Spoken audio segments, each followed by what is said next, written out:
So imagine needing to call 911 to help someone who wasn't in the same city or province as you. How would you get them help? In Canada, being transferred to different 911 departments isn't possible, except for in the city of Ottawa.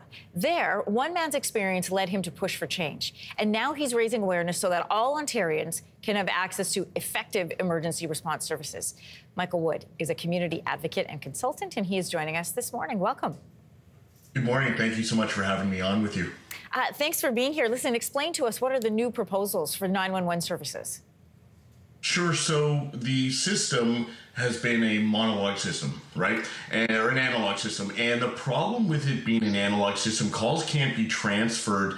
And right now, too, the other thing as well, people cannot text 911. So if you can believe in 2024, if people are in an emergency situation and they can't pick up the phone to call 911, they still cannot send a text. So I'm working with all levels of government to just make it that much more effective for everybody in an emergency situation.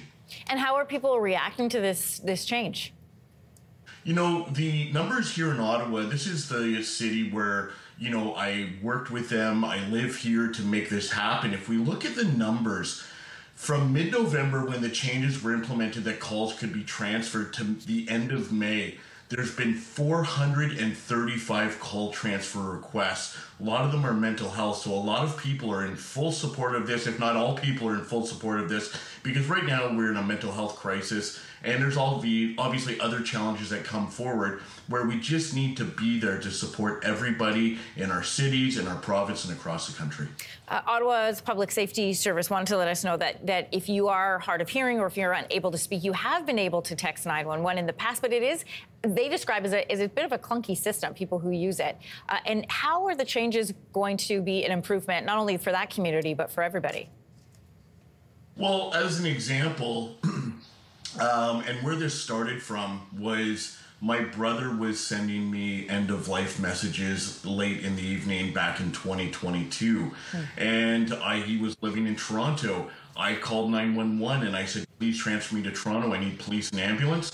And they told me the technology was not in place. I had to call Toronto Police non-emergency, where I was on hold for an hour and a half. And, you know, in those situations, obviously I'm panicking, my family's panicking.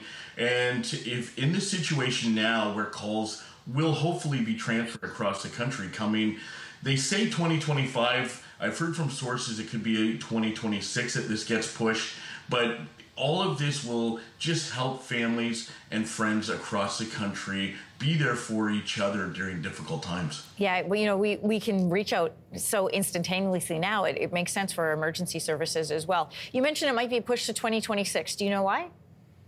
Well, I've been working with various MPs and MPPs.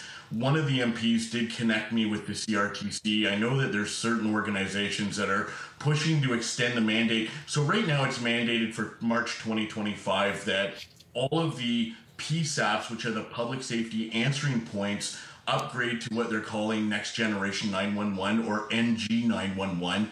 And from my understanding is that emergency services want to be prepared for the changes. So there is a push potentially to 2026, but I'm currently working with all levels of government because this is what we need now. We need the update to happen now.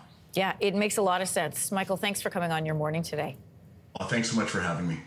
Hey, thanks for watching. If you liked this, be sure to subscribe here, or you can check out more Your Morning videos right here.